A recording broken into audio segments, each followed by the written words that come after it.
tá? Porque esse vídeo vai depois para o YouTube da escola. Tá bom? Silêncio, por favor. Tá. Está aberto o seminário de arte da Escola AVE, onde os alunos do terceiro, segundo e primeiro ano do ensino médio irão se apresentar, né? Eles se prepararam durante semanas, espero que todos aí em casa, quem estiver assistindo, curtam, apreciem o esforço e a força de vontade que muitos tiveram. Lembrando que alguns alunos têm um pouco ainda de dificuldade de se apresentar, falar com o microfone, então, mas aos pouquinhos eles vão aprendendo, né? E não é só um seminário, tá? Aqui é um aprendizado para a vida. Eles aprenderam aí, estão aprendendo a trabalhar em equipe, fizeram um esforço imenso, estão aqui um pouquinho hoje para falar de história da arte para todos vocês aí em casa. Tá bom? Primeiro grupo, por favor.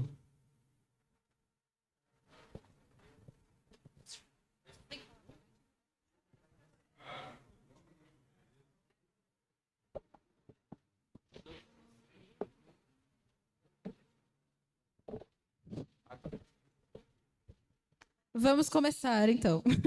Boa noite a todos, novamente. O nosso trabalho é sobre a arte brasileira do período colonial à semana de 22. Eu vou falar sobre a arquitetura no período colonial.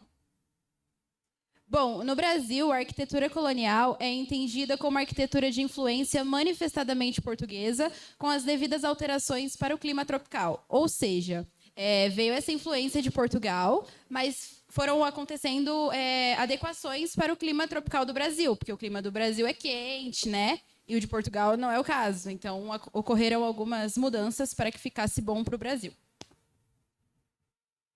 Bom, as cidades deste período possuíam um aspecto uniforme, com ruas delimitadas.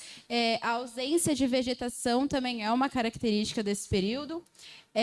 A construção dos prédios também, a maioria eram aqui, dá para ver, ó, sobrados. Tinha algumas casas que eram térreas, mas a maioria era sobrado. Eu vou falar agora as principais características da arquitetura colonial brasileira. Forte influência do estilo arquitetônico português da época. A construção de residências era utilizada a técnica da taipa de pilão, que é a mistura de barro com pedras pequenas para construir as casas. As igrejas também se destacaram muito nessa arquitetura colonial, porque no início da colonização eram apenas capelas. Mas aí depois, no período barroco, que a gente vai explicar sobre o barroco também depois ao longo do trabalho, foram crescendo as igrejas e ficando grandiosas, com detalhes internos e externos. Uma outra característica que a gente pode destacar também é a construção das residências dos senhores feudais, que eram casas grandes, com vários cômodos, portas enormes e varandas com alpendres. A gente vê o tanto que esse feito foi grande, foi um legado arquitetônico muito importante, quando tem vários monumentos históricos declarados pela Unesco.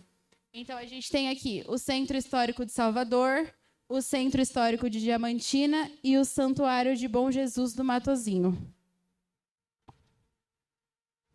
Aí aqui eu vou falar um pouco sobre o Oscar Niemeyer, que foi um arquiteto brasileiro que tem mais de 600 obras pelo Brasil. Ele estudou arquitetura na Escola Nacional de Belas Artes e se formou lá em 1934. Pode falar. Aqui é uma das obras dele, que é a Catedral Metropolitana, que fica em Brasília, na capital do país. A maioria das obras dele é lá em Brasília, tá? E esse aqui é o Congresso Nacional, que a gente sempre vê na televisão. É um feito do Oscar Niemeyer.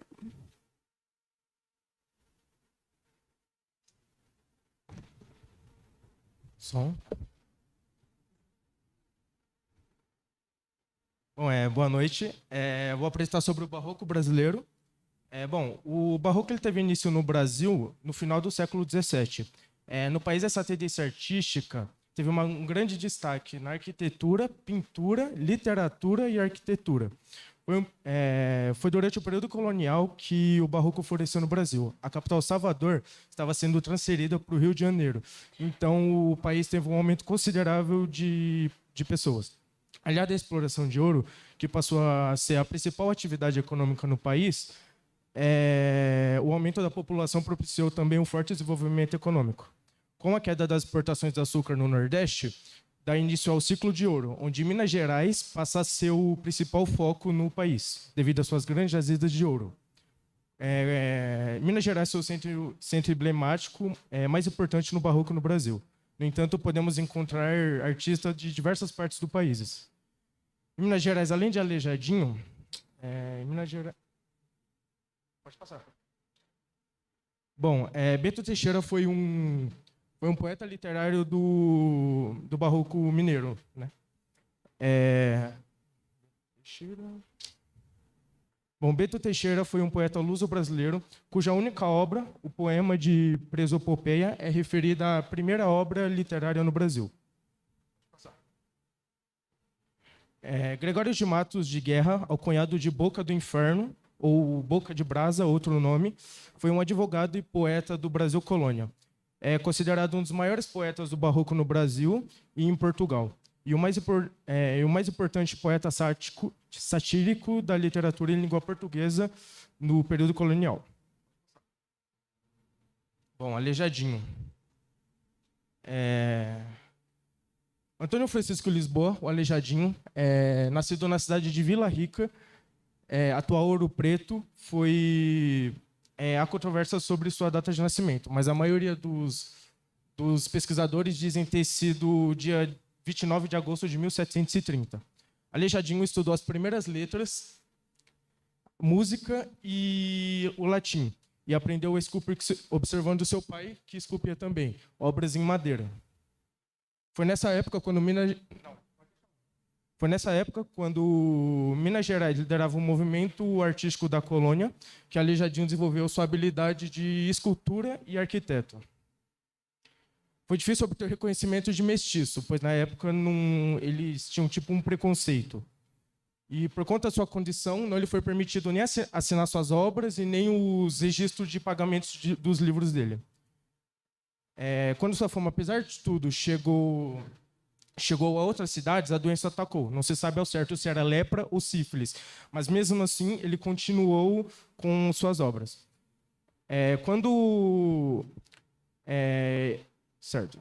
Assim, quando suas mãos se deformaram por completo, ele atuou-as com uma correia de couro para segurar o cinzel, o martelo e a régua. Aleijadinho faleceu dia 18 de novembro de 1814. Pode passar. Bom, agora eu vou falar um pouco sobre como que funcionavam as obras dele. A maior parte das obras de Aleijadinho tem como tema central a religiosidade. E as imagens sacras que produziu se caracterizavam pelas cores, pela leveza, pela simplicidade e pelo dinamismo. Inclusive, uma das principais obras de Aleijadinho, que é Os 12 Profetas, foi feita no final de sua vida. É considerado por muitos a sua obra-prima. Criado no momento em que sua doença já estava em fase crítica. Os 12 Profetas foi esculpido em pedra-sabão durante uma década. Demorou uma década para ele terminar essa obra, de 1794 a 1804. E, posteriormente, marcaram o auge da inspiração dele. Mesmo com sua saúde prejudicada, Aleijadinho mantinha suas técnicas e talentos da mesma forma antes da doença o atacar. Nos últimos 2 anos de vida, já com a saúde completamente debilitada, quase cego e com os membros ainda mais danificados, Aleijadinho já não tinha mais recursos e ficou dependendo cada vez mais de seus familiares. O conjunto de suas obras impressiona até os dias atuais e atrai pessoas de todas as partes do país.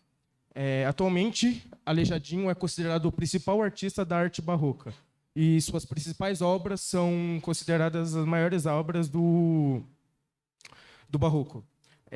Suas obras elas podem ser encontradas em Ouro Preto, Congonhas, Tiradentes, São João del Rei, Mariana e Sabará. Todos são em Minas Gerais. As obras dele são esculturas, altares, fachadas de igreja, projetos arquitetônicos que evidenciam o estilo barroco da época colonial. Agora eu vou falar sobre essa obra, Os 12 Profetas. Pode voltar. Aí. Esses 12 personagens bíblicos criados em tamanho real foram feitos quando ele tinha 66 anos de idade, 10 anos antes de sua morte. A obra tem imenso valor estético e histórico e está exposta até os dias atuais no Santuário de Bom Jesus de Matozinhos, em Congonhas, Minas Gerais. Na obra, os profetas parecem proteger o santuário. A obra foi criada por Aleijadinho e teve início em 1758, e anos depois entrou para o Patrimônio Mundial da Unesco. Pode passar. Bom, as 6 capelas trazem cenas mostrando diferentes etapas da paixão de Cristo. Os detalhes mostram as técnicas sofisticadas que o artista tem e recria cenas como Jesus sendo preso, Jesus carregando a cruz e Jesus sendo crucificado. O artista criou cenários hiperrealistas e completos, mostrando algumas de suas passagens bíblicas. Pode passar. E a Última Ceia. Feita em madeira policromada, a Última Ceia é uma escultura em tamanho real que reproduz Jesus e seus apóstolos sentados ao redor de uma mesa. A obra conta com toda a vivacidade da época e tem expressões e movimentos, e é possível imaginar o clima de tensão entre os apóstolos enquanto eles conversam. Curiosamente, a Última Ceia foi esculpida quando a doença também estava em fase crítica e, assim, demorou 10 anos para ser completa. Pronto. Bom, Mestre Ataíde. Mestre Ataíde foi um pintor da época do Barroco. Ele nasceu em Minas Gerais também. Inclusive, é um dos principais artistas, acompanhado de Aleijadinho. Ele nasceu em 1762 a 1830. Foi um pintor brasileiro da época colonial. Foi um dos mais importantes da época do Barroco. E o nome dele era Manuel de Costa Ataíde. Nasceu em Mariana, Minas Gerais, no dia 18 de outubro de 1762. Pode passar. Bom, isso daqui é uma das principais obras dele, Assunção de Nossa Senhora. Ele era pintor, diferente de outros, porque, por exemplo, tinha uns que eram advogados, poetas ou escultores também. Ele era apenas pintor. Pode passar. Agora eu vou falar um pouquinho sobre a arte sacra. A arte sacra representa uma forma de manifestação artística que está intimamente ligada à religiosidade e ao sagrado. Ela destaca-se a arquitetura de igrejas e templos, a grandiosidade das igrejas, os detalhes internos e externos, os mosaicos, os vitrais, os desenhos das passagens bíblicas, dos utensílios litúrgicos, das vestimentas, faz tudo parte da arte sacra. Aqui a gente tem um exemplo de um vitral, que a gente sempre vê nas igrejas. Aqui é o teto de uma igreja. Aqui é para mostrar a grandiosidade que fica a igreja, cheia de detalhes, fica muito mais bonita, né, do que as capelas. E aqui tem detalhes nos vitrais, no teto, no centro da igreja, uma igreja cheia de detalhes.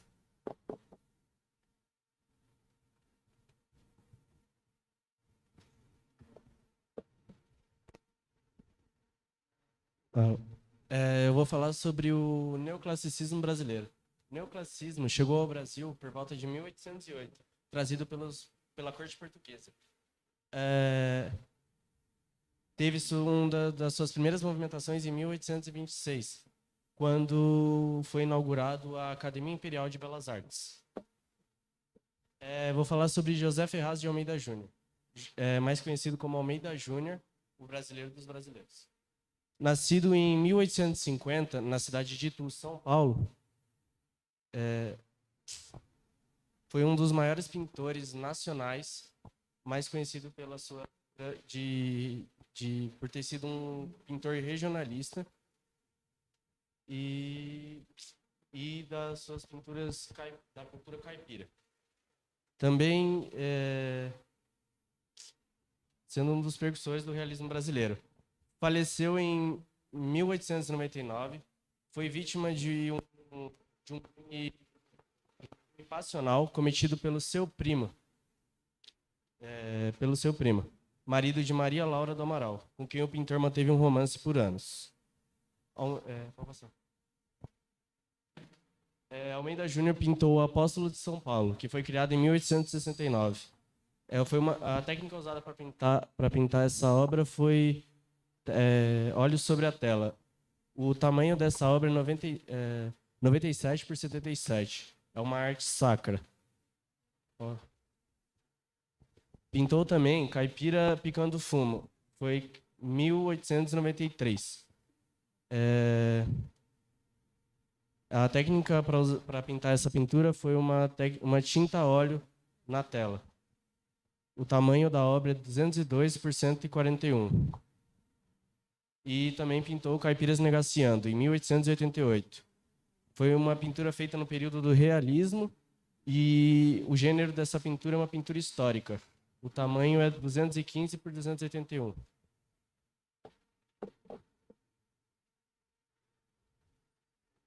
Vou falar sobre o modernismo. Para entender como surgiu, temos que entender o contexto histórico na Europa no início do século XX, onde diversos movimentos artísticos surgiram por lá, por conta da industrialização, da urbanização e pelo fato da maior parte da população se concentrar nos ambientes urbanos. Com isso, surgiram as vanguardas europeias, que eram, por exemplo, o cubismo, futurismo, dadaísmo, expressionismo e surrealismo. A partir dessas vanguardas europeias, elas inspiraram o movimento modernista na Europa e logo depois no Brasil. Pode passar? Aqui no Brasil, além da inspiração nas vanguardas europeias, também foi um movimento artístico, cultural e literário e caracterização pela liberdade artística, pela crítica social e o nacionalismo. Pode passar?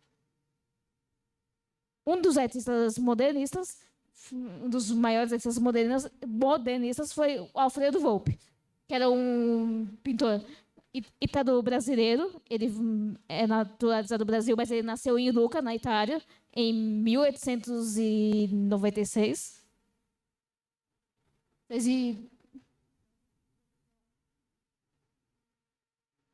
Ele começou sua carreira pintando paisagens, marinhas e personagens que, com o passar dos anos, evoluíram para figuras geométricas e que foram internacionais, que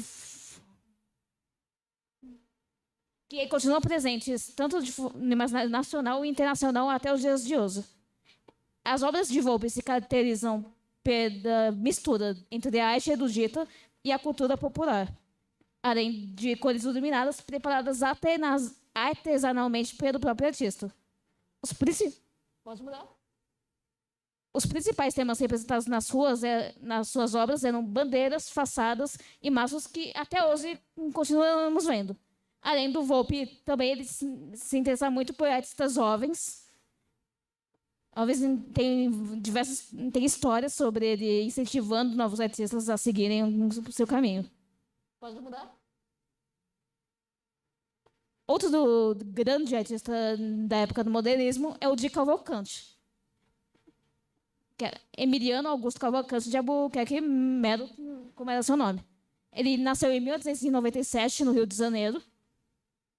E ele foi, além de pintor, um desenhista, cartunista, jornalista, muralista, cenógrafo, escritor, poeta, um doutor honoris causa pela Universidade Federal da Bahia. Uma de suas grandes proezas foi a idealização das Semanas de 22. Aqui está uma obra de Cavalcante, 5 moças de Guaratinguetá, feita em 1930, com dimensão de 90 por 70 centímetros, com a técnica utilizada de óleo sobre tela. O grande marco do modernismo aqui no Brasil foi a Semana de 22, também conhecida como Semana da Arte Moderna, que ocorreu no Teatro Municipal de São Paulo entre 13 a 18 de fevereiro de 1922, que completou seu centenário esse ano. Ela reuniu diversas vertentes da arte, como música, exposição de esculturas, pinturas e recital de poesias. Ela propõe uma nova visão artística, inspirada das vanguardas europeias, com uma nova estética. Pode passar?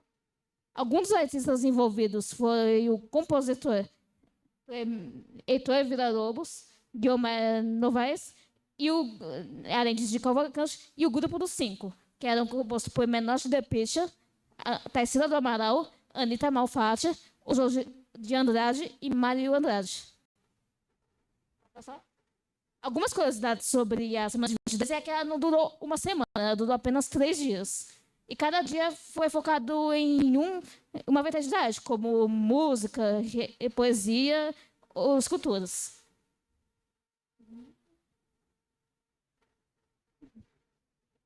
Outro marco da Semana da Arte Moderna foi além do modernismo ser por todo o Brasil, ela também marcou a industrialização de São Paulo, que estava no seu auge na época. E a Semana de Arte Moderna não foi bem vista na época. O público não compreendeu a nova visão artística recebida por... A sessão foi recebida por relinços, vaias e sons dilatidos pelo público.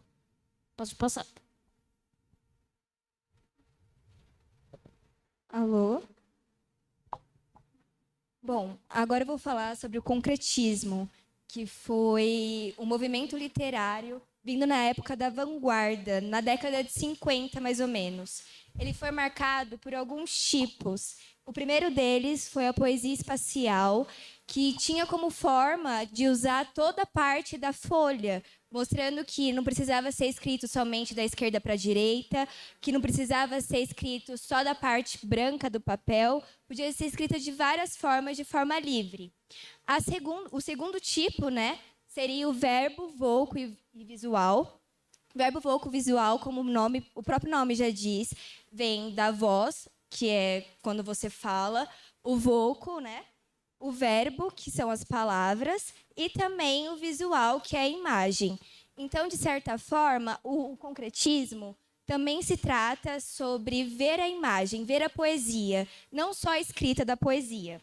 E também deu um grande boom na parte de publicidade. A publicidade ficou muito mais em cena, tanto é a imagem que nós mostramos, que é uma publicidade feita para a Coca-Cola na época. Pode passar. Agora eu vou falar sobre Cândido Portinari, que foi um artista modernista aqui do Brasil, que marcou uma grande época por conta dos seus traços finos e que representava muita parte brasileira, mostrando a cultura e a diversidade. Pode passar. A primeira obra é Descoberta da Terra, em 1941. Pode passar. A segunda é a Serenata, de 1925. A terceira é a Guerra e Paz, que por trás dela tem uma boa curiosidade, que foi uma obra vinda pela ONU, feita para a ONU, na verdade. E, de certa forma, o Cândido Portinari já não fazia mais arte porque ele ficou muito doente, até por conta do chumbo que tinha presente nas tintas. E por conta disso, ele teve que ficar afastado por muito tempo das telas e tudo mais, sem poder pintar. E por conta disso, pela proposta da ONU, ele escolheu arriscar e, mesmo assim, fazer a obra e a pintura. E essa foi a última pintura dele, porque o chumbo foi fatal, ele não aguentou. E, por conta da obra, ele morreu. Próximo. O Mestiço foi uma obra também muito marcante dele, porque mostra toda a parte envolvida da miscigenação brasileira, a cultura que é brasileira, e foi uma das últimas obras também marcante dele. E é isso, gente. É o fim do nosso trabalho. Agora a gente vai dar entrada no Barroco. E é isso.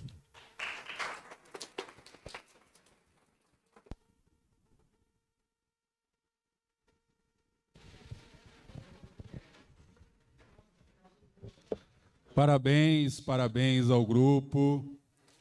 Agora, aqui na frente, o próximo grupo, por gentileza.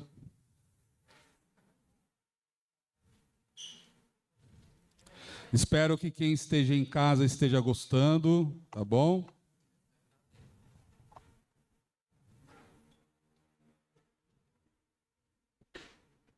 Quem vai ser o primeiro?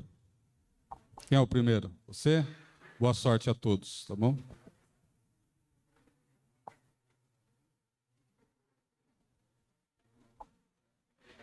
Pode usar?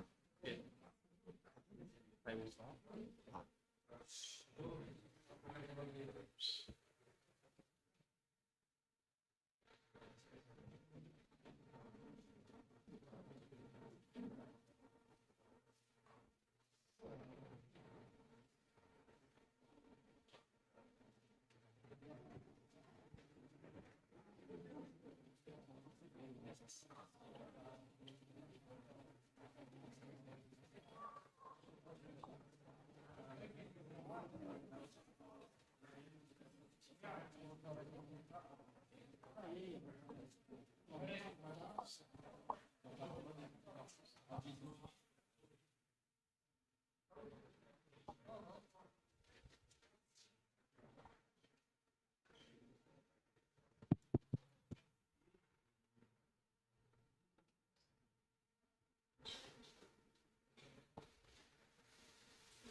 Olá, boa noite a todos. Agora eu vim apresentar para vocês sobre o Barroco e a Reforma Protestante, que foi o contexto histórico que se deu início o contexto por trás dessa arte. Foi um movimento religioso na Europa no século XVI e teve a sua ideologia criada por John Wycliffe, um teólogo inglês. Ele que formalizou a ideia e que prosseguiu com Lutero. Uma das suas ideias é que a Escritura devia ser a única lei da Igreja e que Cristo como frente e não o Papa. Nessa época, a Igreja tinha um domínio espiritual como única religião da época e também fazia parte e tinha muita influência na monarquia, que na época pelos monarcas era muito cobiçada esse poder da Igreja. Já com o passar do tempo, os burgueses e a população foram ficando irritadas com algumas das exigências da Igreja. A burguesia, principalmente com o controle das riquezas, a Igreja não aprovava o controle de riqueza deles e não aprovava o agiotismo, e também eles eram contra a riqueza, muita riqueza já zerada também. E os camponeses foram ficando revoltados com ele, pois a parte que a Igreja confirmava não, a parte que a Igreja comandava uma boa parte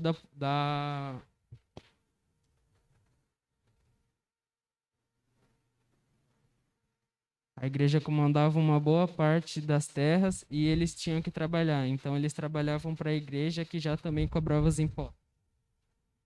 Teve seu estopim em 1517, quando Martinho Lutero, vendo um dos apóstolos vendendo indulgências na praça, ele escreveu as 95 teses contra a Igreja e colou na frente da Igreja da época. Pode passar.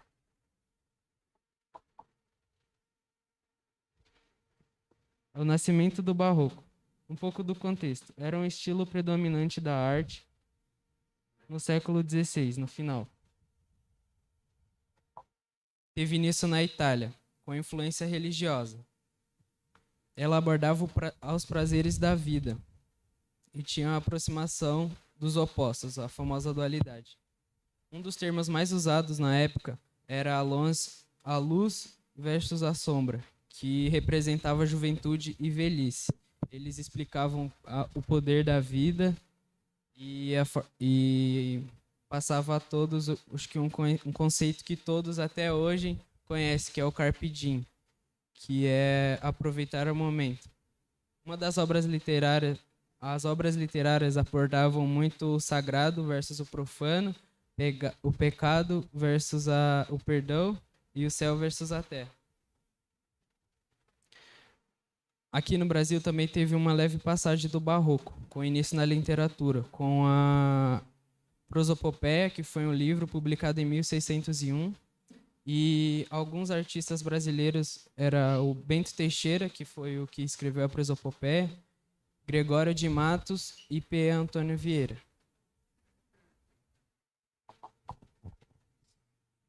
Eu vou falar sobre a Reforma Luterana, que foi um movimento religioso que surgiu na Alemanha no século XVI.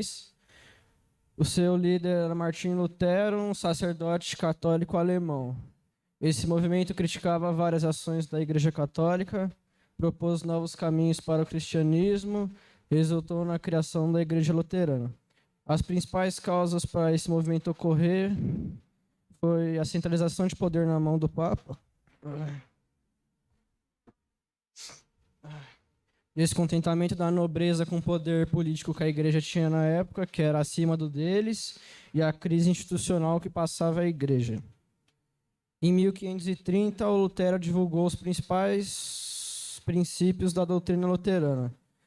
Os principais princípios eram salvação pela fé, proibição do casamento de padres e a proibição do uso de imagens nas igrejas e o uso do alemão nos cultos religiosos.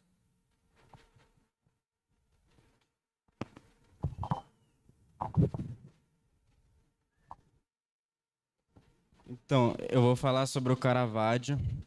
Ele foi um pintor italiano, o mais revolucionário artista do Barroco, e ele foi reconhecido pela grande expressividade de suas obras e pelo contraste de luz e sombra.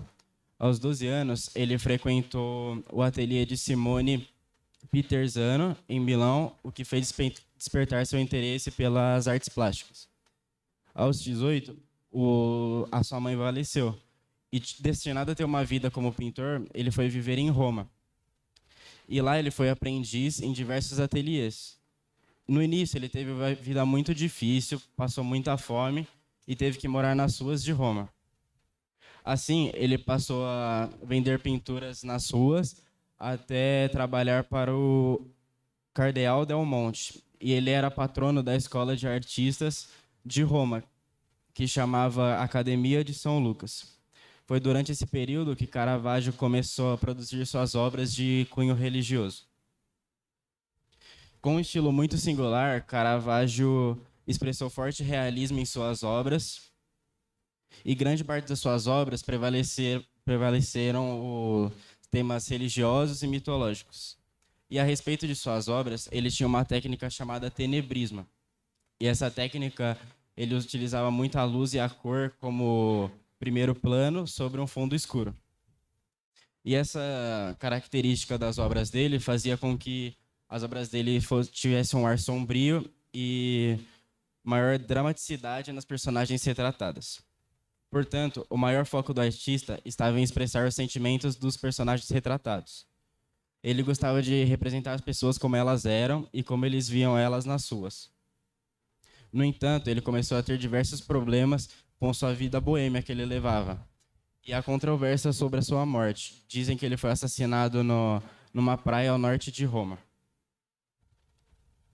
Porém, mesmo após sua morte, ele ficou marcado na história. E até hoje há muitos caravagistas e pintores do mundo inteiro que se inspiram nele. Eu vou falar sobre algumas obras dele. Uma delas é Judite e Holofernes. É um quadro de inspiração bíblica feito em 1599. Pode passar, Vitor. Outro quadro é Vocação de São Mateus, na qual ele foi concluído em 1599 e 1600, e ela teve um fim religioso. Ele fez isso para a Capela Contarelli. E por último, eu vou falar de Baco, que é uma importante obra de Caravaggio, que foi uma das mais bonitas do início da sua carreira, e ela foi executada um pouco depois dele chegar em Roma.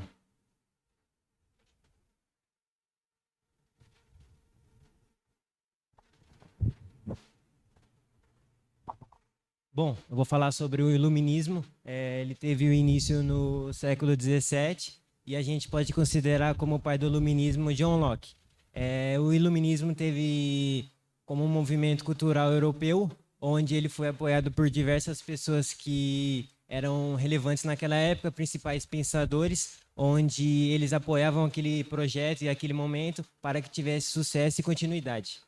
O principal objetivo do Iluminismo era por meio de mudanças sociais, econômicas e políticas e através da disseminação do conhecimento, enaltecendo a razão. Uma característica também, uma curiosidade, é que eles não eram ateus, eles acreditavam que eles acreditavam que o homem, por meio da razão, chegaria a Deus. Um dos principais pensadores e precursores daquela época, que apoiava o movimento, em uma das suas obras, o René Descartes, em uma das suas obras, ele deixou uma mensagem, um ensinamento naquela época, que para compreender o mundo, a gente precisa questionar tudo. E isso, naquela época, foi muito impactante, pela forma de que, naquele momento, a Igreja Católica ela dominava, e então tudo que ela dizia estava correto e não existia questionamento naquela época. Então, após essa obra dele, as pessoas passaram a questionar se estava correto tudo que a igreja dizia, então ela passou a ter muitas dúvidas. Como eu disse agora há pouco, a Igreja Católica naquela época ela não tinha linhas alternativas, então tudo que ela falava estava correto e sem questionamento. As pessoas que passavam a duvidar, a igreja ia e punia, então não tinha muitas pessoas que questionavam. Até um outro grande pensador, que é o Montesquieu, ele, em um dos seus livros, ele deu uma nova forma de governar o poder, que seria a tripartição do poder, que era formado por executivo, legislativo e judiciário. E após isso, as pessoas passaram a ter mais liberdade de expressão e passaram a ter outras linhas para você ter liberdade de expor o que você está pensando. E isso foi extremamente importante naquela época para chegar até onde a gente está hoje. O iluminismo ele tem as características principais, que é a valorização do pensamento racional. Eles também não apoiam regimes autoritários e absolutistas. Eles são a favor do novo sistema econômico, que é o mercantilismo, e eles apoiam a liberdade de expressão em relação à política, econômica e social. E isso foi muito importante pela forma de eles terem uma grande ideia naquela época e acabar com a hegemonia da Igreja Católica.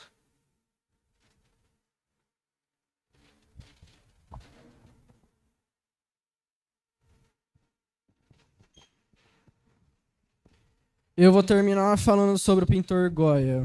Goya nasceu em Fuentestodos, Espanha, no dia 30 de março de 1746. Ele era filho de um dourador de livros e estátuas, e de Graça Lucentes, filhas da decadente família de nobres da Saragossa. Com 13 anos, o Goya foi entregue aos cuidados do pintor José Luzangue Martínez. Porém, ele era mais atraído pelas ruas e as touradas ao ateliê do pintor. Depois de entrar em algumas academias, tentar entrar em algumas academias de arte e fracassar, em 1780, o Goya foi eleito por unanimidade membro da Academia de Belas Artes de Madrid. Foi nomeado pintor da corte em 1785 e em 1789, quando Carlos IV assume o trono, Goya é nomeado pintor da Câmara do Rei.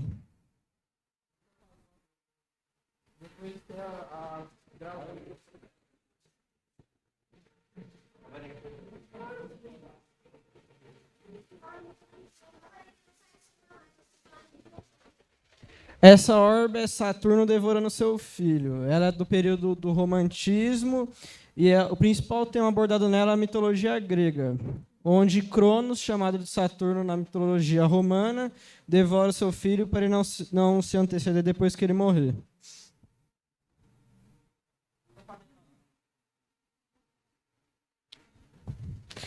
A obra de Nevada foi feita em 1786, período neoclássico. Foi feita para uma sala de jantar do príncipe das Astúrias. Trata-se de uma cena do cotidiano e pode ser representada a estação invernal.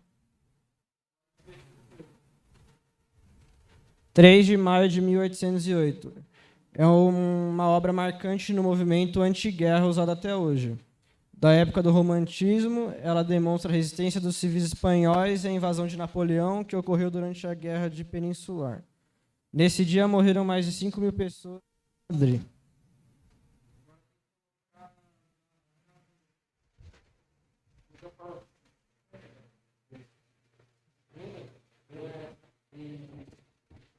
A obra de Enterrar e Calar, ela mostra uma área de desova onde tem vários corpos nus. Esqueci.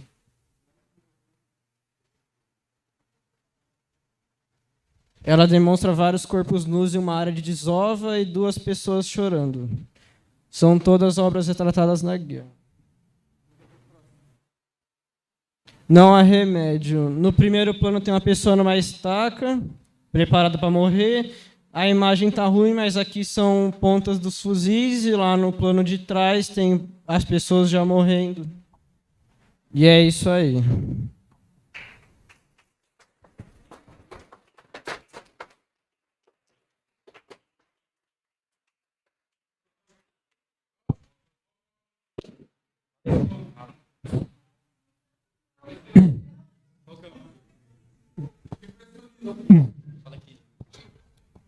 O próximo grupo agora que vai apresentar é o impressionismo.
As bailarinas.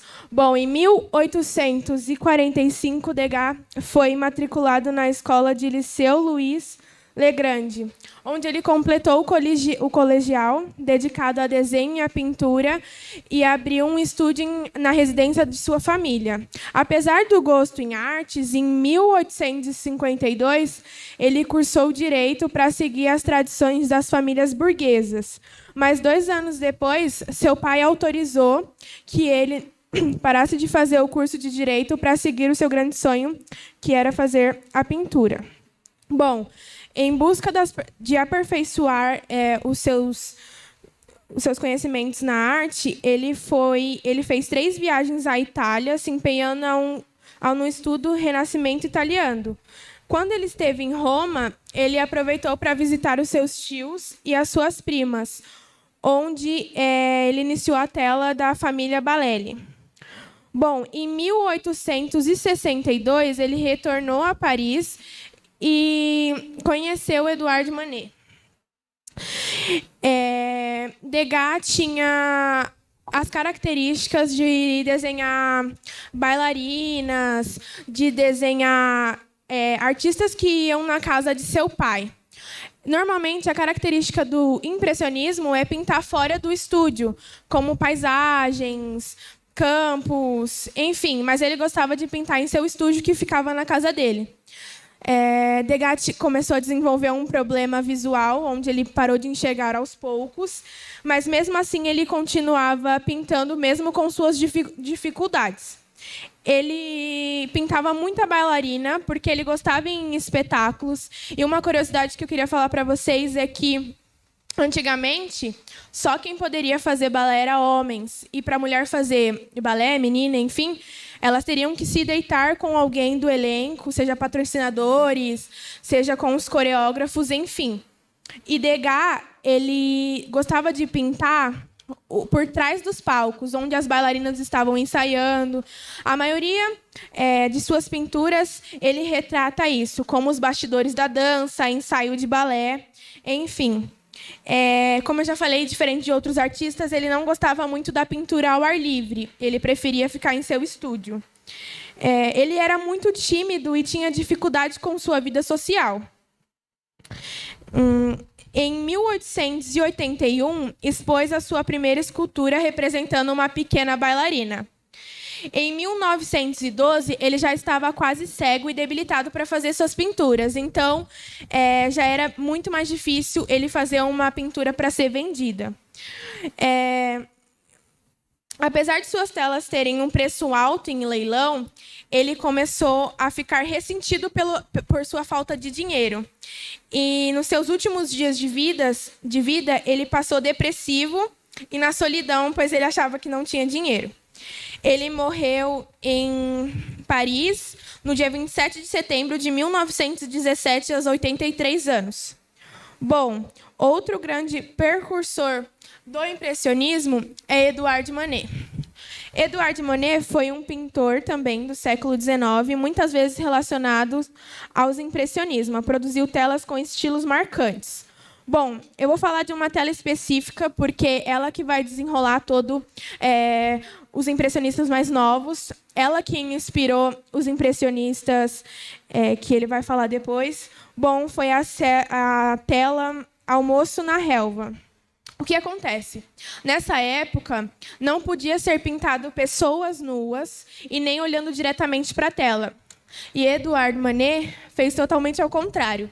Era uma selva onde tinha uma mulher conhecida olhando diretamente para a tela e dois homens em volta dela. As pessoas ficaram muito revoltadas com esse quadro, mas foi ele que abriu a porta para que os impressionistas mais novos conhecessem o que era o impressionismo. Diante de tudo isso, eles só pintavam essas coisas pois eles tinham dinheiro. Porque, se não tivesse dinheiro, eles teriam que pintar o que o impressionismo é. Então, eles meio que expunham a opinião deles nas obras, mas, se eles não tivessem dinheiro, eles não iam poder fazer isso.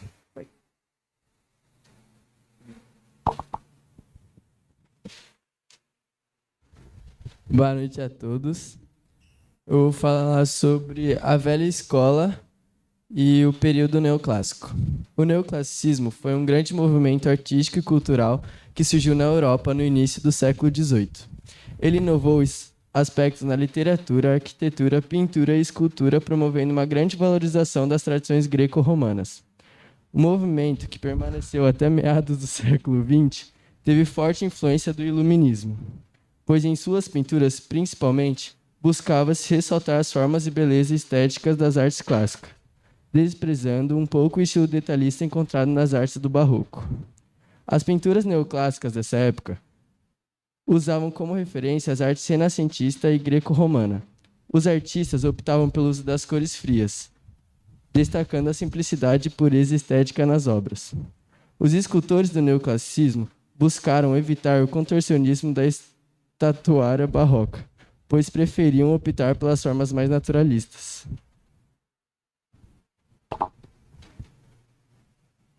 Boa noite. Eu vou falar sobre o pós-impressionismo, que basicamente, ele foi o pós dos artistas que a Isa falou. E o pós-impressionismo, ele veio com Claude Monet, Frédéric Basile e Auguste Renoir.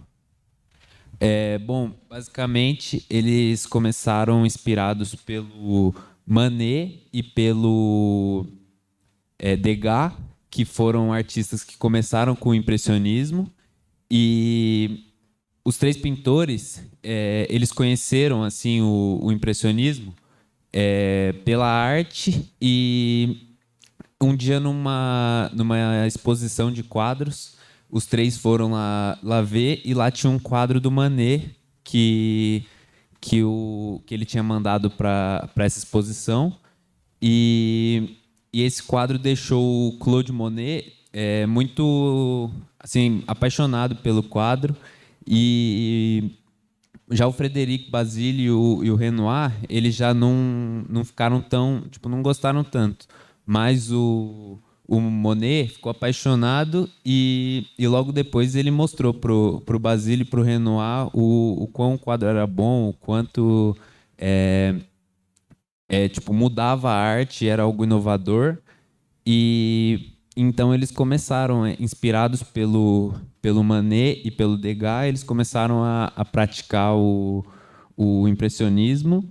E um certo dia, eles já fazendo as obras impressionistas, o Monet, ele mandou um quadro dele lá para um museu, né, para uma exposição de arte que ia ter lá.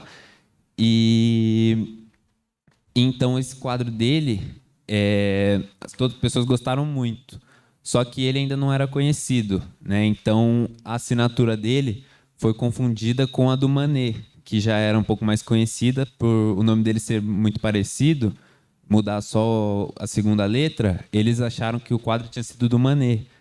Então o dia dessa exposição, o Manet, ele não tinha mandado nenhum quadro para lá. Ele foi lá assistir mesmo a exposição e ver os quadros que tinham lá.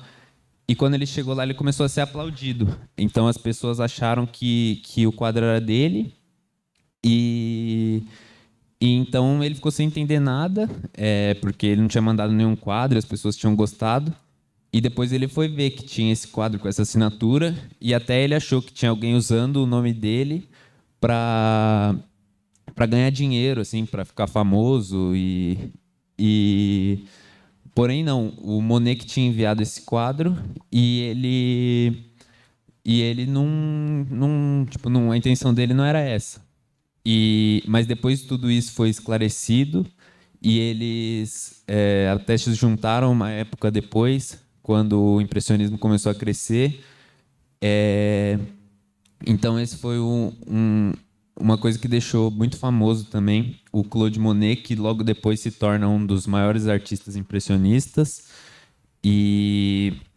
Bom, agora eu vou falar um pouco do Basile, que o Basile, ele era um pintor com estratégias de composição moderna, e uma coisa famosa do Basile foi a morte dele, que ele morreu na guerra, que ele morreu enquanto ele estava pintando um quadro.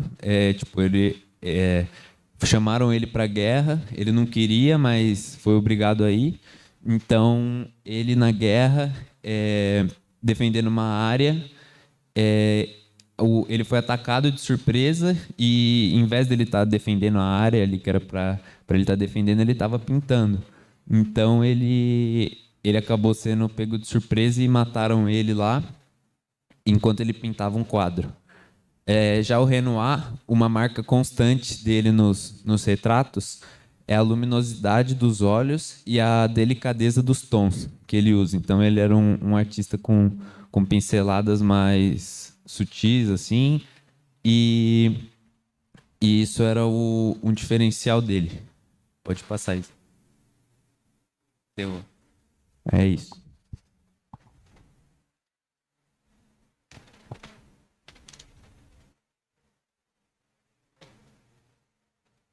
Bom, eu vou falar do Museu de d'Orsay e Monet. O d'Orsay é localizado em Paris, onde essas coleções desse museu apresentam obras que tiveram influência da arte ocidental, lá para o período de 1848 e 1914. Lá estão presentes obras de Van Gogh, Cézanne, Degas, Maurice, Denis e Odilon Renaud. Nesse museu também acabam acontecendo exposições temporárias junto das permanentes. Também tem o Museu de Monet, que é o Museu de Marmottan Monet, que também é localizado em Paris, com um acervo concentrado na arte do Império Francês e do Impressionismo, que também possui obras góticas, impressionistas, renascentistas e pós-impressionistas.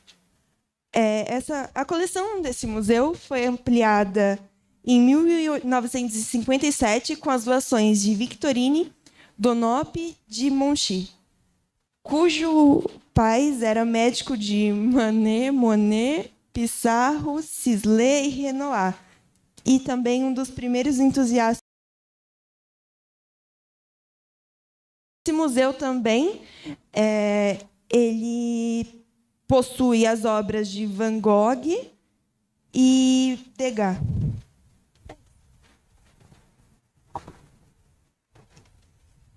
Boa noite, hoje eu vim falar sobre os pós-impressionistas e vou começar falando sobre Van Gogh, que ele é o mais famoso dessa lista, provavelmente vocês já viram alguma pintura dele, e ele foi um pintor holandês no final do século XIX, e ele foi um dos mais famosos até hoje, ele é o que as pessoas mais falam, por vários fatores que eu vou contar aqui para vocês. Ele foi um pintor que ele começou participando do impressionismo, mas ele conheceu o pós-impressionismo e ele achou que ia poder ter mais liberdade, que ele poder expressar melhor seus sentimentos e poder fazer melhor suas pinturas e mostrar o que ele queria. Ele era um artista caracterizado por um homem incompreendido.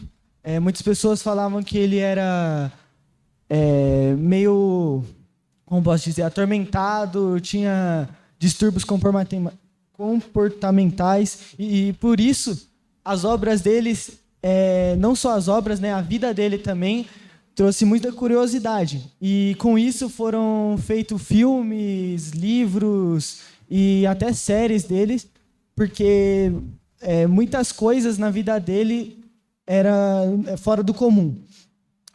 Em sua obra, o Van Gogh ele gostava de utilizar cores fortes e também ele gostava com grande frequência, ele usava linhas fortes, que ele queria dar vida às suas obras. Então, ele era um estilo diferente, por exemplo, do Gauguin, que tinha outro estilo. Então, mostrava que no pós-impressionista não precisava se prender a um estilo. Então mostrava que eles davam mais a liberdade a eles. Eu vou falar um pouquinho sobre Paul Gauguin. E ele foi um pintor francês muito importante também, que ele foi um dos pioneiros. Ele consolidou a própria fama, recriando linhas e cores. Ele anulava a profundidade e reivindicava o direito de se expressar à sua própria maneira. Uma vez ele tinha ido para Paris, mas depois ele teve que voltar. E na volta para Paris, de volta, ele conheceu Van Gogh e com isso eles fizeram um estúdio junto. E nessa época foi uma época de muito conflito. Van Gogh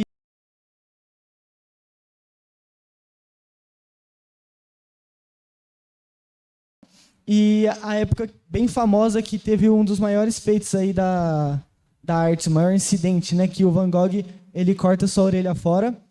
E logo em seguida ele é internado num hospital psiquiatra. E logo depois vem a morte dele, né, por alguma infecção que eu acredito que seja sífilis, porque nessa época a maioria dos pintores tinham sífilis. O Paul Gauguin ele tinha um estilo bem diferente. Ele tinha o desejo de ir além do naturalismo e dar mais ênfase às cores, às emoções. Então, ele queria colocar o que ele sentia na tela. Ele tinha um ponto de vista mais conceitual com o impressionismo. Então, foi por essa razão que ele foi para o pós-impressionismo, que deu muita mais liberdade para ele também. Ele faleceu em Atuona, na Polinésia Francesa, no dia 8 de maio de 1903. Agora eu vou falar um pouco sobre Cézanne, que ele foi um pintor pós-impressionista francês e ele teve várias obras inovadoras, porque com ele nesse movimento, mais para frente, deu ponte às obras dele de pós-impressionismo para cubista. Cézanne, mais para frente, ele fez exames na Escola de Belas Artes, mas ele não passou. E foi lá que ele conheceu. Ele voltou antes para trabalhar com seu pai, e com isso ele veio um ano depois para Paris e ingressou novamente na Academia Suíça, decidindo ser pintor. E foi lá que ele conhece Claude Monet, Renoir, Alfred Sisley e Edouard Manet. E com seus amigos impressionistas, Cézanne também rejeita os padrões acadêmicos da época. Mas seus primeiros trabalhos têm pouco a ver com esse movimento. Por isso, ele pinta quadros muito escuros e românticos. Então, muitas vezes, ele usava uma espátula, resultando em espessos estratos de cores. Agora eu vou falar um pouco sobre Toulouse, que ele foi um pintor pós-impressionista e desenhista francês, famoso por suas litografias e pôsteres dos salões de danças em cabarés. Ele viveu muita parte da sua infância na casa do seu avô, que ele morava com ele. Ele era de uma família boa, se eu não me engano, ele era filho de duque, e com isso ele tinha uma boa condição. Aos seus 14 anos, ele teve várias fraturas na perna, e com isso ele tinha que ficar muito tempo sem poder se movimentar. Então ele praticava muito sua pintura, pois na sua família já havia pintores e eles incentivavam ele desde pequenininho a pintar. Enquanto os membros dele se recuperavam, ele treinava a pintura e ele foi pegando jeito e se apaixonando por aquilo. Ele tinha uma doença congênita nos ossos. E em 1886, os pais deles deram mesada para ele, e para isso ele foi para Paris e fez um estúdio lá.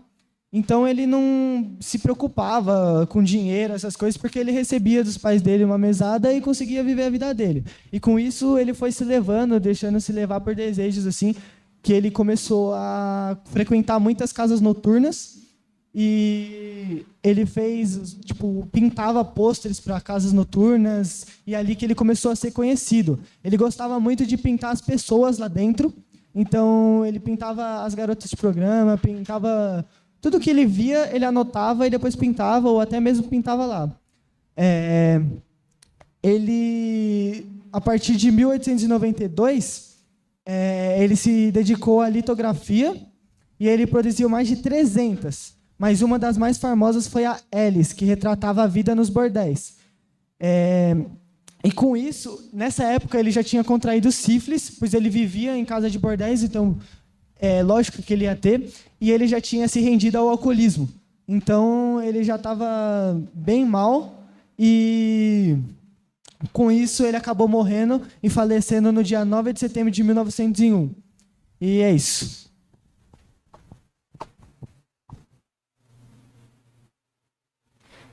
Boa noite, eu vou falar sobre a influência de Cézanne e Van Gogh na arte moderna. Vou começar falando do Cézanne. Ele quebrou com a visão estereotipada de que uma obra de arte tinha que ser uma cópia da realidade. Ele queria transmitir emoção nas suas pinturas, e por isso muitas vezes ele foi criticado. Ele foi colega dos principais artistas do movimento impressionista, mas ele se diferenciava deles por sua técnica de construção rigorosa, que mais tarde evoluiu para as formas geométricas. Sua grande aspiração, dizia, era fazer do impressionismo algo sólido e durável como as artes dos museus. O artista foi criador de obras com os maiores preços do mercado de arte nos últimos anos. Cézanne é considerado a ponte entre o fim do impressionismo do século XIX e o início do cubismo do século XX. Entre as suas pinturas estão paisagens, representações de naturezas mortas, figuras humanas em grupo e retratos, além de fenômenos ópticos. Cézanne serviu também de inspiração para Picasso, Braque e outros, o que experimentaram visões complexas que o artista tinha. O artista tornou-se, assim, um grande influenciador do desenvolvimento da arte moderna. Já Van Gogh, um dos maiores expoentes do pós-impressionismo, libertou a cor na pintura. Por meio dela, procurou captar a essência dos seres e das coisas, traduzir emoções e intuições, sem os compromissos com a verossemelhança que dominavam a arte acadêmica de seu tempo, características que vemos até hoje em quadros da arte moderna. Foi isso. O próximo grupo vai falar sobre modernismo e revolução industrial.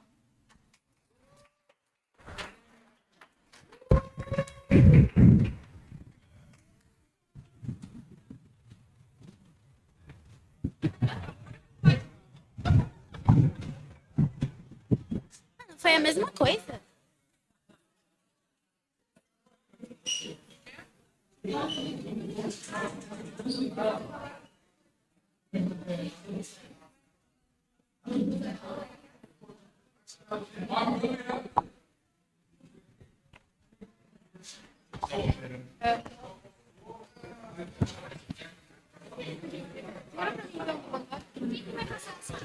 O Guilherme.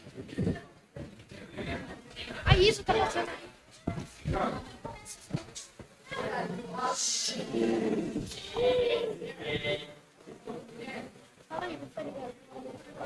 Ação 2, teste. Tá.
Boa noite, a gente vai falar sobre o modernismo e a Revolução Industrial.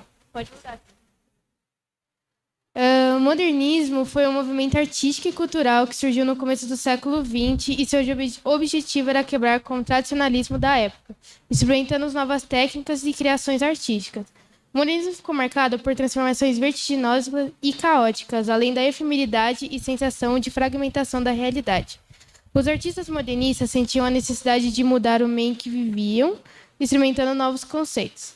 Acreditava-se que as formas tradicionais das artes plásticas, design, literatura, música e cinema estavam totalmente ultrapassadas. Devia-se criar uma nova cultura, com o objetivo de transformar as características culturais e sociais já estabelecidas, substituindo-as por novas formas de visões. Os artistas modernos, a partir dessas novas formas artísticas que se estabeleciam, desenvolviam as suas técnicas de criação e reprodução, fazendo surgir subjetivamente uma nova forma de pensar o sistema vigente. O modo de pensar o posicionamento do artista perante os processos de modernidade, a mudança, a efemeridade e a fragmentação eram de extrema importância para a formação de uma estética modernista. Pode mudar, sim. Agora eu vou falar algumas das características do modernismo.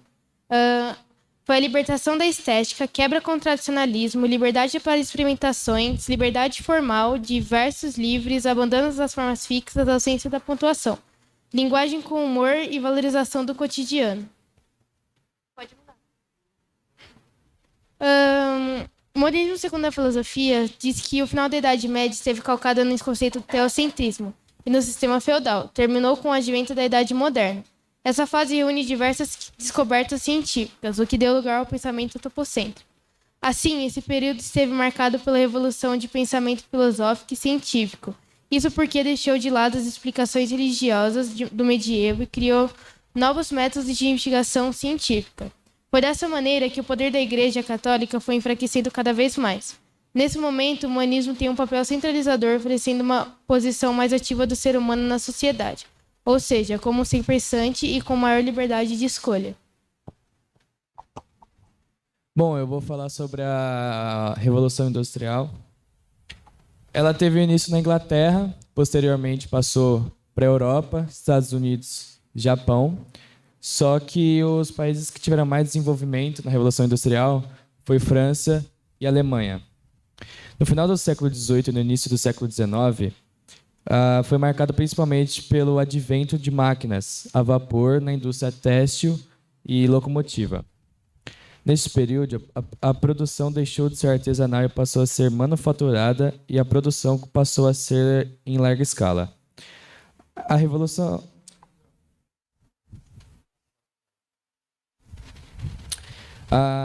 Industrial foi o período de grande desenvolvimento tecnológico. Ela garantiu o surgimento da indústria e consolidou o processo de formação do capitalismo. No período de 1820, o trabalho manual foi substituído por máquinas que produzem maiores quantidades de determinado objeto em menor tempo, as quais também prisam os empresários de distribuir salários mensais. Com essas qualidades, o trabalho da máquina vem sendo cada vez mais imposto e, consequentemente, tem aumentado o desemprego.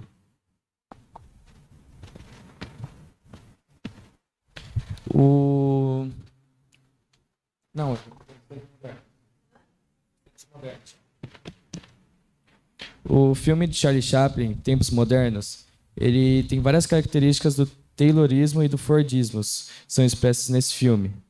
A questão da alienação física e ideológica causadas por esses modelos de produção são abordadas em forma de arte com muita ironia de Charlie Chaplin. O filme é uma crítica ao sistema capitalista, ao modo de produção industrial. No filme, podemos perceber que nas indústrias não utilizavam mão de obra qualificada. Todo o comportamento era mecânico e o que interessava para os donos das indústrias não era o sujeito e sim o produto final. Eles não ligavam para o trabalhador e só visavam o lucro. A Revolução Industrial aconteceu em 1740 e meados de 1840. Foi grande responsável pelo surgimento desse movimento e influenciou a arte, literatura, ao design e a música e etc. É possível dizer que os avanços tecnológicos deram oportunidade e criaram novas necessidades para a sociedade e previsava rever os conceitos ultrapassados e definir ideias voltadas ao progresso. Eu vou falar sobre os pais da arte moderna, que são Paul Cézanne e Vicente Van Gogh.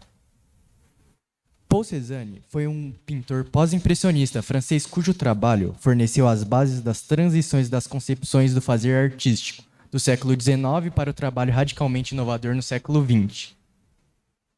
Essa é uma das obras mais importantes dele, que é a Série das Montanhas. Cézanne foi obcecado pela imponência dessa montanha e pintou-a mais de 60 vezes, entre desenhos, pinturas e o esboço, com crescente liberdade. Nessa tela, a derradeira da série e de sua vida são sucessos das camadas de tintas fluidas utilizadas para sugerir as figuras da paisagem, tornando-se quase um abstrato mosaico de cores. Agora eu vou falar o porquê Cézanne era modernista. Ele tinha suas concepções, eram bem planejadas e organizadas, concentrando-se no simbolismo e na substância, ao invés do estilo. Dizia-se que queria fazer algo impressionismo, algo sólido e duradouro, como a arte dos museus. Cézanne concentrou-se seu trabalho em naturezas mortas, retratos, paisagens e estudo de banhistas.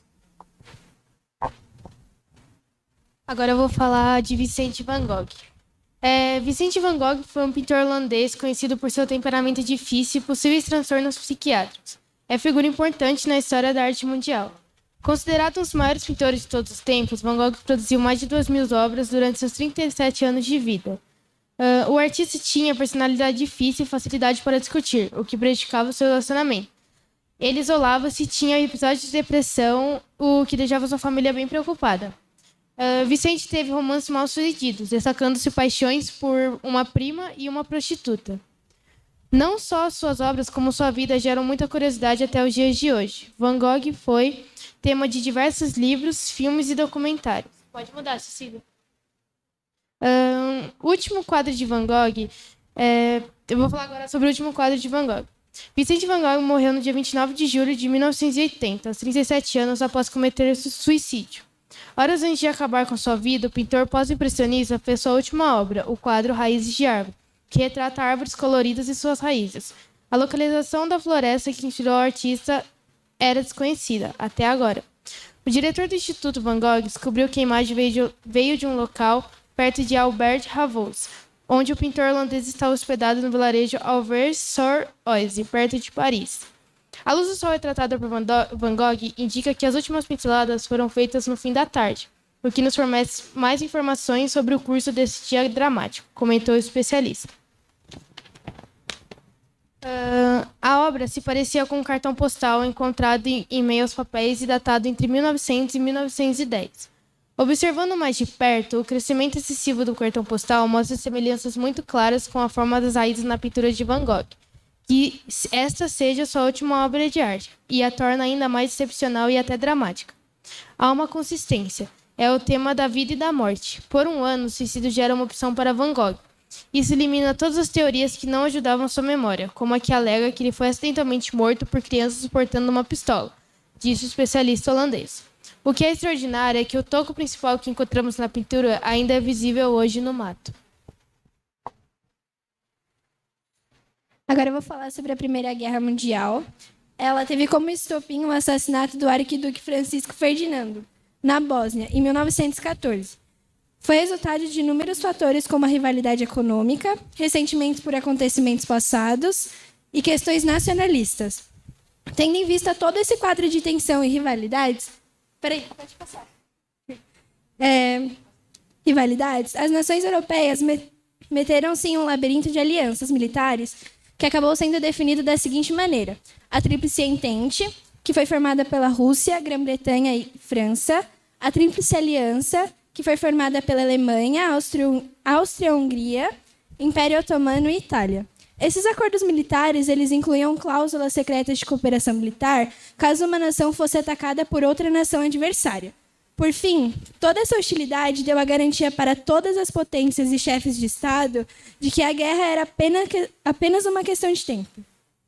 As nações europeias, então, iniciaram uma corrida armamentista com o objetivo de se fortalecer para o conflito que ocorreria. Os combates da Primeira Guerra Mundial, em sua maioria, aconteceram no continente europeu. Na Europa, se destacaram a Frente Ocidental, em que os alemães lutaram contra os franceses e os britânicos, e a Frente Oriental, na qual os alemães lutaram contra os sérvios e os russos. Houve também batalhas no Oriente Médio, isto é, nas regiões que estavam sob domínio do Império Otomano.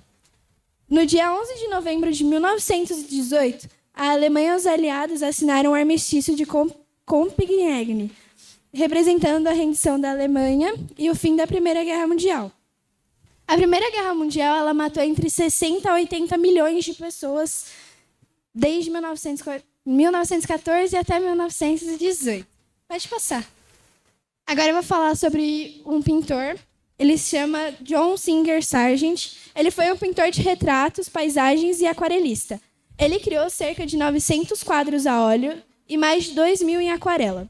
Bem como inúmeros esboços e desenhos de carvão, John Singer ele nasceu na Florência, na Itália. Ele era filho de imigrantes norte-americanos. A Primeira Guerra Mundial levou o Sargent à França como artista oficial da guerra. Ele demonstrou extraordinária coragem sob fogo cruzado, permanecendo emocionalmente alheio à carnificina. Sua obsessão em ver com os olhos de pintor protegiu de todo o impacto. Agora eu vou explicar sobre essa obra, que se chama Gazeado. Ela é uma pintura que John Singer Sargent pintou em óleo em 1919. E ela ilustra os efeitos de um ataque mostarda na Primeira Guerra Mundial. Ataque de gás mostarda, desculpa. Vemos filas de soldados caminhando em direção a um posto de primeiros socorros, cercados por outros soldados feridos e deitados no chão.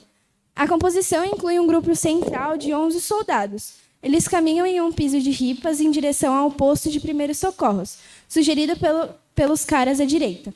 De olhos vendados, cegos por conta do gás, os soldados são ajudados por 2 auxiliares. A linha dos soldados louros altos forma um friso alegórico naturalista que convoca uma procissão religiosa.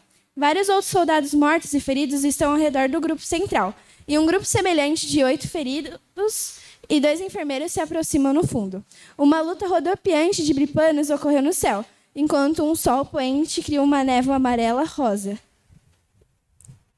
e banha as figuras em luz dourada. Ao fundo, a luz nasce, e os homens ilesos jogam futebol com camisetas azuis e vermelhas, aparentemente inconscientes do sofrimento e dor que têm ao seu redor. A pintura ela reflete os efeitos de armas químicas, cujos efeitos só se tornam evidentes várias horas após a exposição desse produto. Ela ataca a pele, os olhos, causa grandes bolhas, cegueira, asfixia e vômitos. A morte ela pode ocorrer dentro de 2 dias ou após várias semanas de sofrimento. Essa pintura ela foi concluída em março de 1919. Pode passar. Agora eu vou falar um pouco sobre o modernismo e a Primeira Guerra Mundial. Relação entre o modernismo artístico e a Primeira Guerra Mundial ela é notória. Haja vista que os artistas modernistas conseguiriam, anos antes da guerra, captar a ruína do clima de euforia e de crença no progresso da civilização, que marcou a chamada Belle Époque. Sabemos que a chamada Belle Époque em francês, foi o período que ficou caracterizado pelo grande otimismo no desenvolvimento material do mundo ocidental.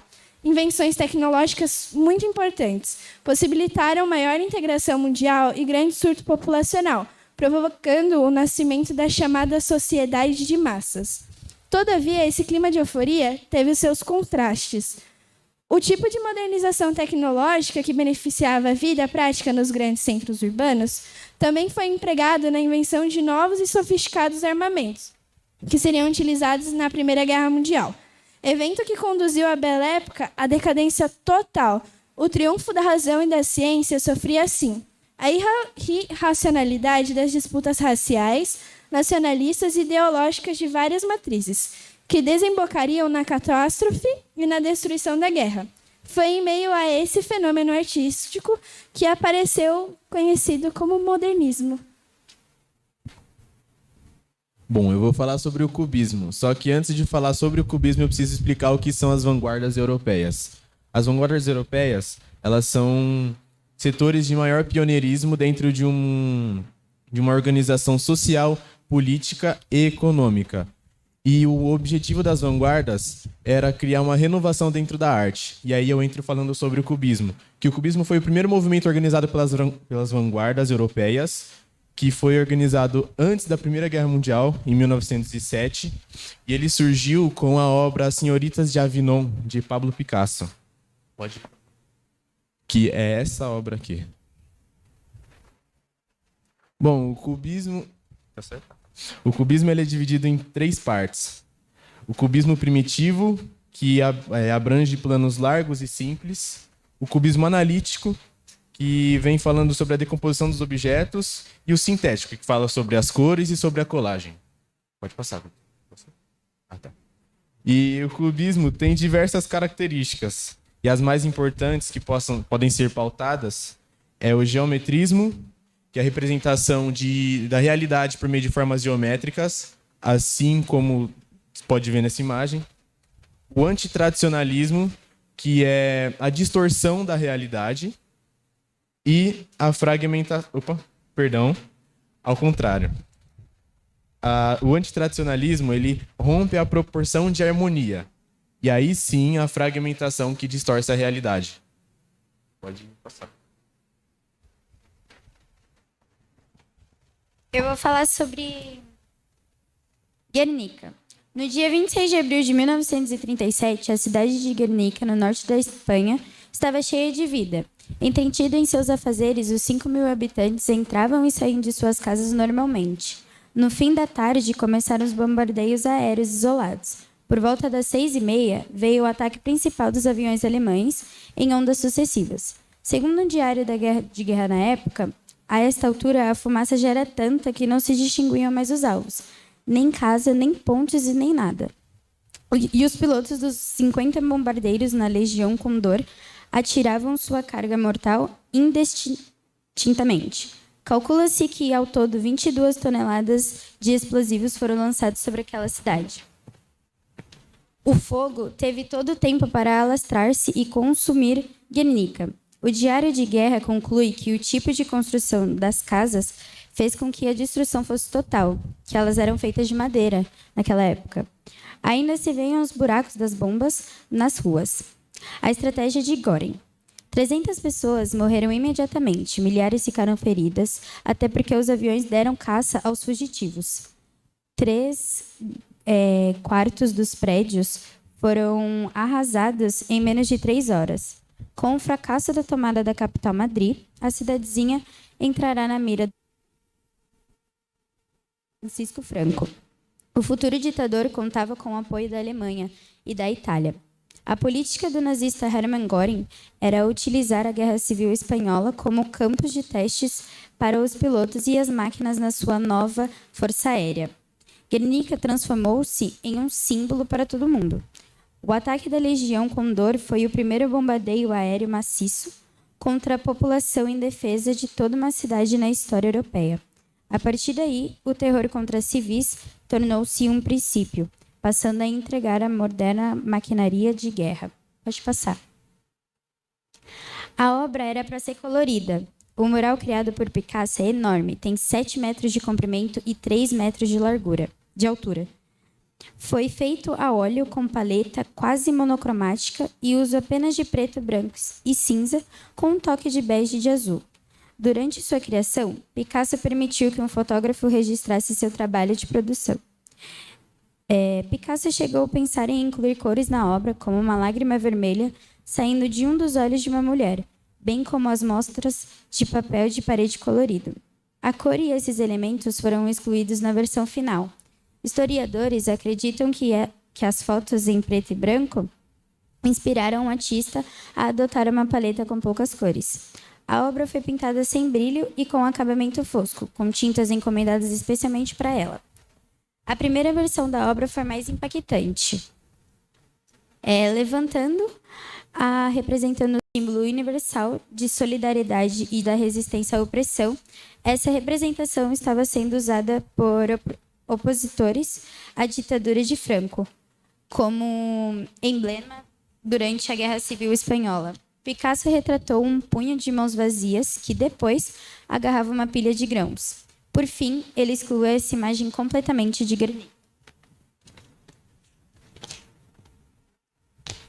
Guernica veio para o Brasil em 1953 e foi um grande destaque da segunda Bienal de Arte em São Paulo. Pode passar. Características do quadro. A vela. A vela aparece bem ao centro da composição, representa uma pequena chama de esperança frente a todo o desespero da guerra. Como outras obras de Picasso, essa luz solitária pode ser o símbolo de uma expectativa e crença de que dias melhores virão. Pode passar. Esse é um cavalo. Ele exibe uma enorme boca aberta com os dentes à mostra e uma língua pontiaguda. Esse elemento traz a representação da dor em um nível maior que a dor humana. É como um grito selvagem e visceral. Aqui o animal reproduz a mesma agonia da mulher com um filho nos braços. Pode passar. Esse é o lustre.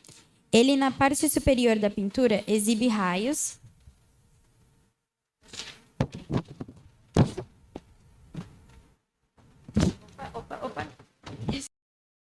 e a cena também traz referências à figura solar. É compreensível que essa luz artificial apareça no ambiente interno em que a situação ocorre. Pode passar. Essa é Pieta. A mãe que segura seu filho morto nos braços carrega toda a dor e sofrimento maternal.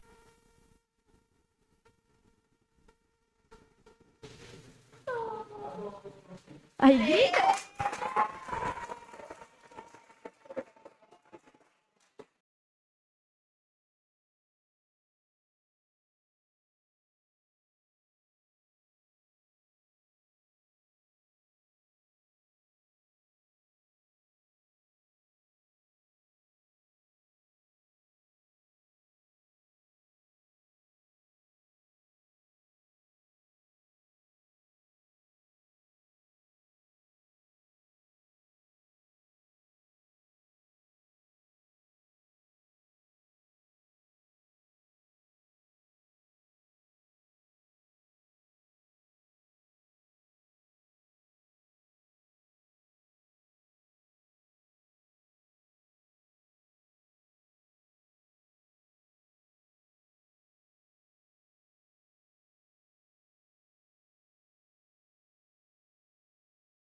Foi um austríaco ligado ao movimento expressionista.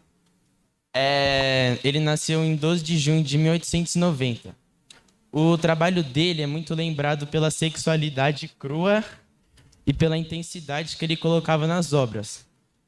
Isso inclui até alguns autorretratos nus dele. Como a gente pode ver, ele dava preferência e ênfase ao psicológico das pessoas, ao invés de características físicas. Então, ao invés de ele mostrar o corpo da pessoa como era bem mais comum naquela época, é bem mais fácil ver aqui que ele prefere... Dá para ver que a mulher está cabisbaixa e isso que ele procurava demonstrar nas obras dele. Aí, nessa obra, que é a família, esse aqui é o sobrinho dele, aqui é a esposa dele e esse é ele. Quando ele fez essa obra, ela não foi terminada porque ele veio a falecer antes e ela é uma das obras mais famosas dele. E eu também vou falar sobre o Van Gogh. O Van Gogh ele é um pintor pós-impressionista e ele nasceu em 1853. Ele era muito apoiado pela sua mãe e na adolescência ele foi trabalhar na galeria do tio dele, que era em Paris. Aí, quando adulto, ele foi ser professor na Inglaterra. Essa aí é o quarto em Arles, que ele alugou para passar alguns dias. E há só 3 exemplares desse quadro que foram feitos de 1888 até 1889.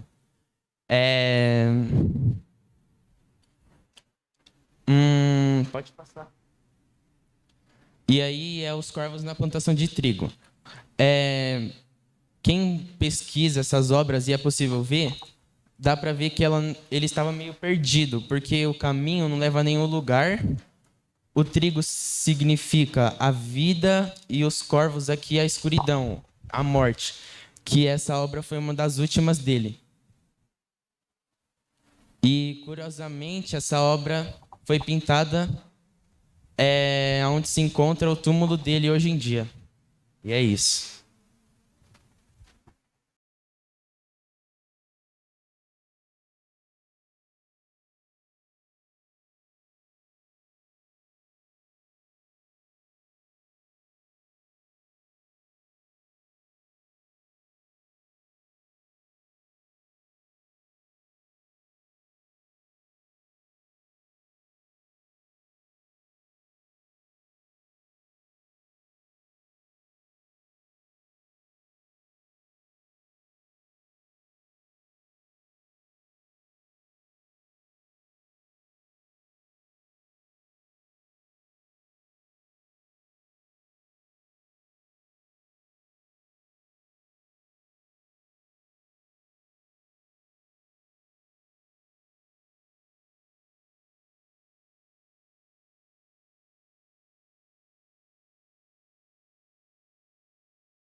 Beatriz.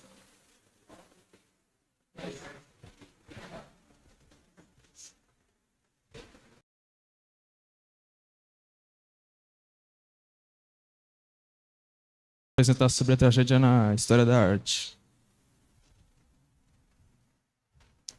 Nos tempos da Revolução Francesa, foi um período entre 1789 e 1799.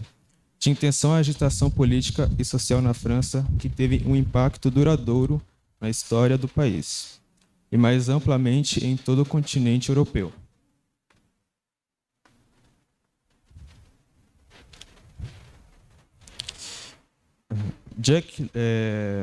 Jean-Paul Barrat foi o médico, filósofo, teorista, político e cientista mais conhecido como jornalista radical e político da Revolução Francesa. Além de século, o trabalho era conhecido e respeitado por seu caráter impetuoso e postura descompromissada diante do novo governo.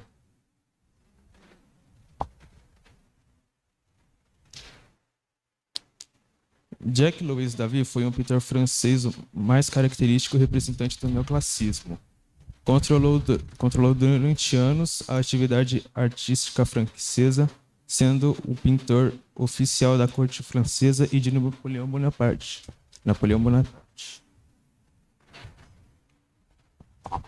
Charlotte Corday, ela foi uma girondina nos tempos da Revolução Francesa.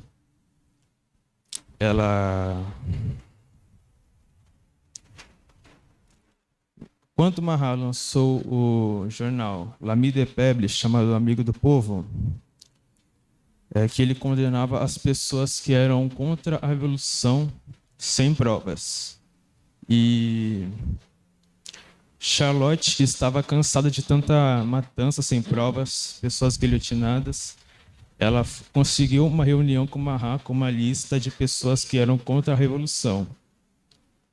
Já que Marat tinha uma doença na pele, ele tinha que se tomar banhos medicinais todos os dias. Charlotte matou o Marat no seu peito com uma faca de cozinha. Na imagem podemos ver que uma escrivaninha, a escrivaninha, ela foi dada como uma lápide. O fundo, o escuro, foi inspirado pelo Caravaggio, onde Davi se inspirava bastante nele. E tem uma pena na mão de Marat, simbolizando que ele não matava pessoas, mas matava.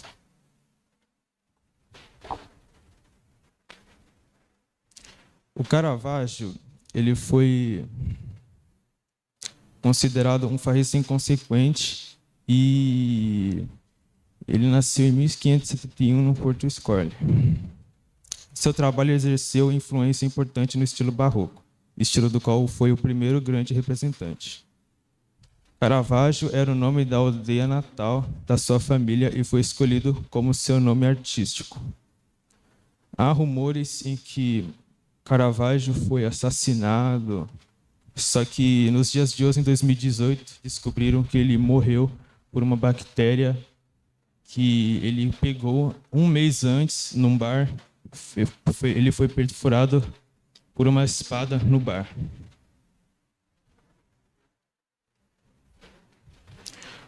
O barroco é o estilo artístico que floresceu entre o final do século XIV e meados do século XVIII, inicialmente na Itália. É uma técnica na qual zonas escuras contrastam em zonas bem mais claras no quadro. Aí está um dos quadros de Caravaggio, com Davi, com a cabeça do Golias.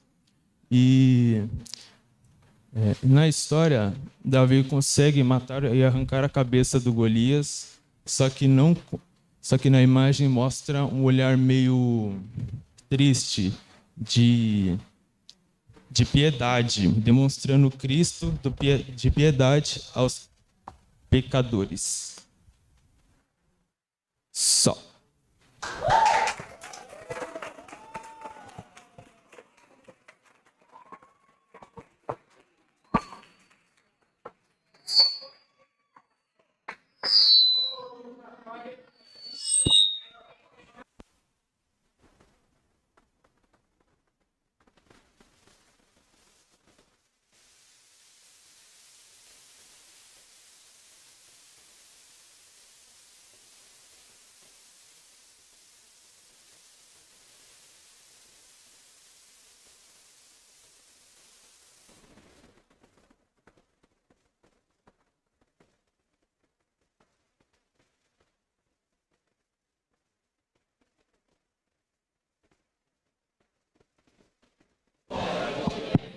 Foi. O meu trabalho é sobre Camille Monet, a morte de Camille Monet. Próximo, pode passar.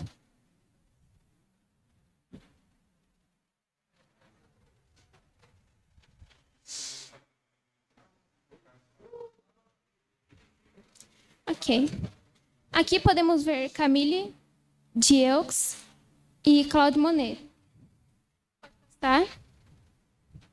Claude e Camille se conheceram em uma feira em Paris, em 1865. Lá, Claude ficou deslumbrado pela beleza de Camille e pediu que ela fosse sua musa para o quadro que ele ia fazer. Depois de um tempo, eles viraram amantes, mas eles passaram por muitas dificuldades, pois a família de Claude não aceitava o relacionamento dos dois e disse que ia parar de mandar os cheques mensais com dinheiro caso eles ficassem juntos. Então, ele teve que abandonar a sua esposa grávida e ir com a sua tia. Mas, logo depois, ele voltou dias antes do parto e ficou com Camille. Lá, sem o cheque, eles ficaram sem dinheiro para comprar tinta e pagar o aluguel.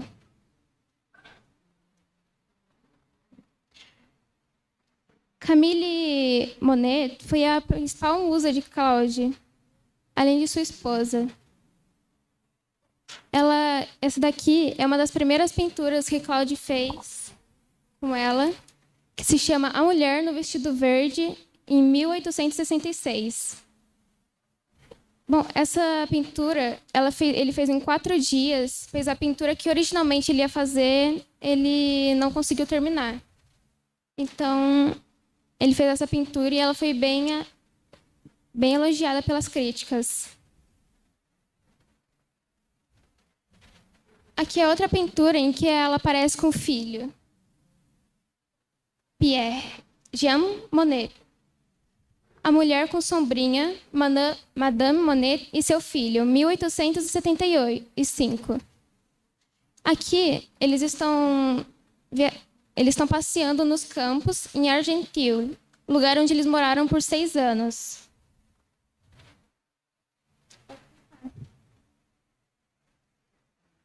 Camille Monet Camille Monet, logo de dar à luz ao seu segundo filho, 1 ano antes de morrer, ela teve câncer ou tuberculose. As pesquisas dão essas 2 doenças, mas o mais provável é que seja câncer, pois ela não sangrava, ela não cuspia sangue, essas coisas. O quadro chama Camille Monet em seu leito de morte, 1879, e foi pintada pelo choque de Monet perder sua esposa. Isso recebeu várias críticas negativas por ele pintar sua esposa morta.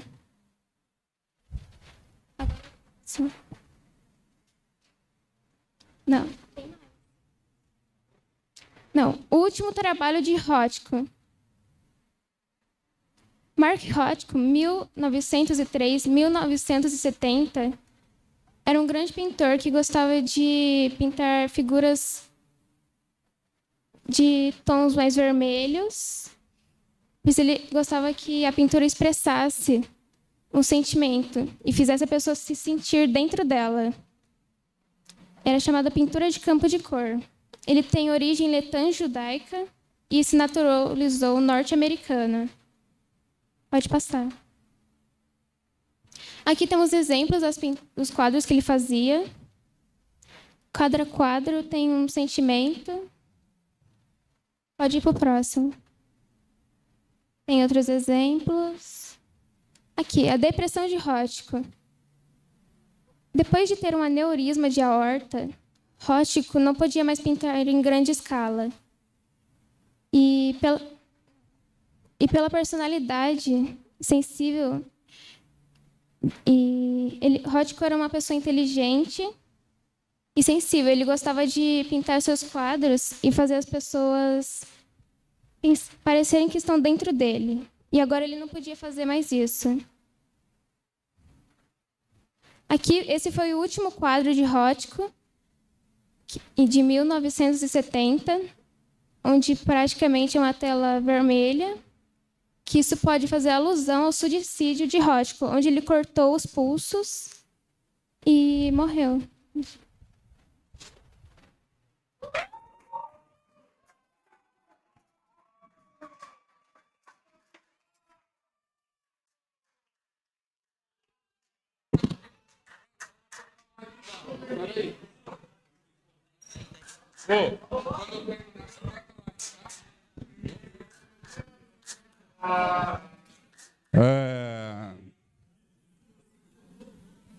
Antes de eu liberar todos, eu quero agradecer a presença de todos os alunos, o empenho, a dedicação. Eu sei o quanto é difícil para alguns alunos estarem aqui na frente e falar, ainda mais com o microfone.